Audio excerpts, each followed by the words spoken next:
I've been thinking a lot about authenticity and how our authenticity is often kind of trampled out of us over the course of our lives as we try to fit into our communities and to fit in. And as we get into, our professional life and our careers and making businesses, how we're asked to step into these boxes that don't support our individuality and our uniqueness and our weirdness, and how we have to then compartmentalize aspects of ourselves to fit in and to be accepted and to be successful. And we, compromise on our values. And so today I'm going to talk a little bit about what does that look like when we don't compromise on our values and we own our uniqueness and we allow ourselves to be more vibrant in the world, even at the cost of maybe losing certain relationships, job opportunities, and getting closer to the lives that we really want to live, even though it's hard.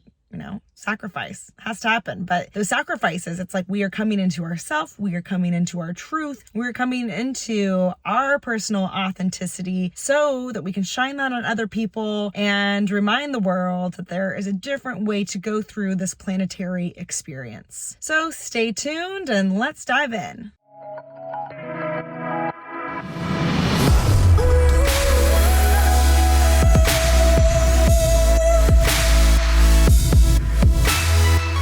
My name's Drake. I'm an intuitive guide and soul coach, and I help people like you find their purpose, passion, and bring it out into the world to make the planet a better place to live. And as I've mentioned time and time again, I think that finding your purpose and your path is highly correlated to your ability to stay true to the real you that is underneath all of the bullshit the society puts on you. Also, to preface, I know this isn't my usual because I'm sitting in my car right now and I'm a little tired and I've been at a coffee shop. I'm just trying to mix it up a little bit more and get the inspiration flowing a little bit more. And I've been doing a lot of business development. And when we look at professionalism, if you take a business class, you'll see that you are guided to dress a certain way, do your hair a certain way. I almost worked for Disney and they were like, no piercings and your hair has to be like this and your clothing has to be like this. So they just had like all these stipulations. And I feel like professionalism is literally trying to suck the individuality. I don't know why that word sounds weird to me right now. And the diversity out of people. They say that they want diversity, but it's like you still got to act a certain way. So, it's just making people conform to what they want the world to look like, which is not real. That's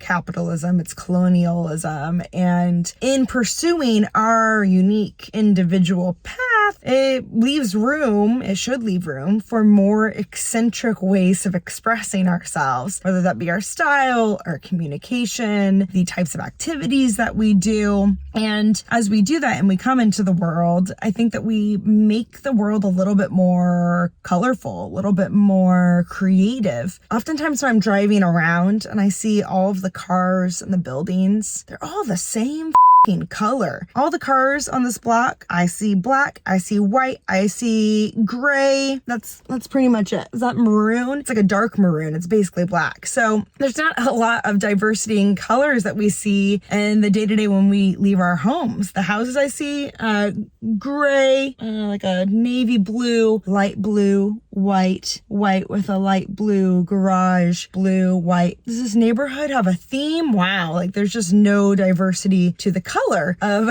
where I am right now. And isn't that interesting? Because I see every car and every house as a canvas. And we have all these spaces where we could let our creativity fly and we could walk out and be so inspired, and yet we're not utilizing our external environment in that way. I actually do have to make a note that even though I don't think you can see it from here, but back there is a street painting. I think it was City Repair that did that, which is like a nonprofit organization here in Portland. And they do these really amazing, sustainably focused, creatively focused, community focused projects all over the city. And I love that. I want to see more of that, but that is like individuality piece That's that creative piece of staying true to yourself and your values and recognizing that we need those things. And even though we don't see them all the time, once we start putting them out there and showing them as an option, then we can slowly get the collective consciousness to agree that it's okay to put those types of things in public spaces and that we need more of those types of things. And so when you are setting out on your path to be your unique self, I want you to think about the areas that you've had to compromise yourself. It's like when I was running my company, I didn't color my hair, I don't think, the whole time, which like I had dreadlocks forever, like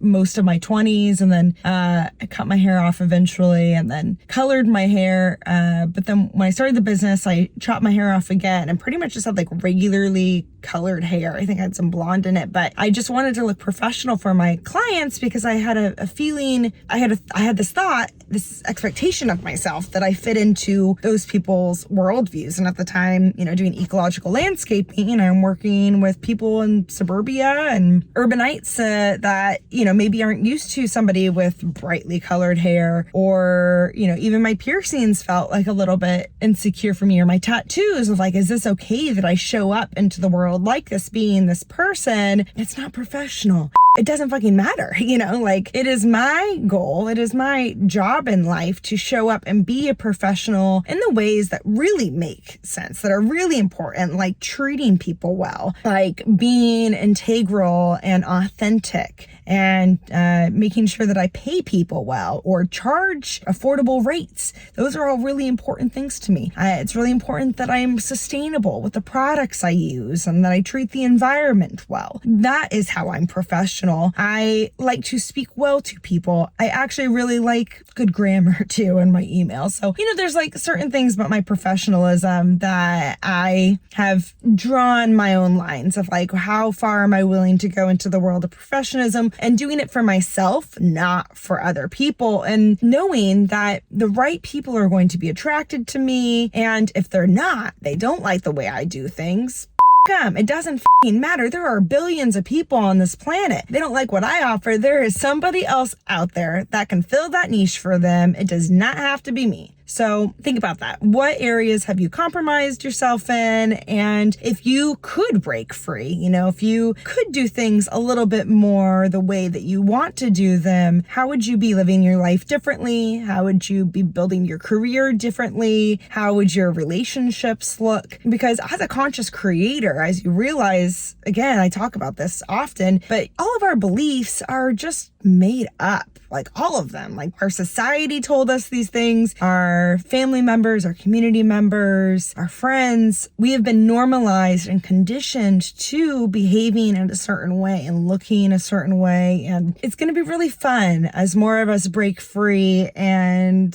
don't fit into that mold as much. I know that's hard for some of you, especially depending on where you live and how strong those social norms hold people. Where I live here in Portland, we keep Portland weird. It's not as weird as it used to be per se because of gentrification, but it's still much more normal to be weird here. And so wherever you are, you can lead that revolution of being weird and being different, because that is your magic. That is your gift. Being different and not fitting in is a blessing, even though it can be painful sometimes and awkward. You're going to piss people off. You're not going to fit into every situation. But the more that you say no to all those places where you don't truly fit in, the more that you say yes to allowing the universe to bring you the right people and experiences that are more fully going to fit the person that you are becoming. And you just got to be patient with yourself. You got to make sure you're working on those tools of how do you hold yourself in a place of security and ground yourself and heal yourself, because not fitting in and getting into those types of like interpersonal complexities can actually create trauma in our bodies and our spirits and our mind. And so we got to keep doing the clearing work and allow ourselves to move through that discomfort and eventually break out on the other side with even more unique gifts to bring to the world, to bring to your places of business. If again, they don't like what you have to bring, you just don't belong there. And the more of us that are willing to break out and do things a little bit more differently, the sooner we begin to change the collective consciousness and ways of doing business and ways of leading our lives, so that we can move more into a world that is accepting of our differences and our uniquenesses and our weirdnesses. And the more that we can celebrate those together. I want to celebrate them, don't you? So maybe that's enough. Oh yeah, I've been talking for a while. I want to know what you think about this and how your uniquenesses have either got you in trouble or have set you apart and helped you to be successful. I want to know. Tell me about it in the comments. Also reach out to me if you do want to find a mentor and can accept you for your differences and your weird experiences. I'm your gal. I hope everybody has an awesome day wherever you find yourself, and I will see you next time.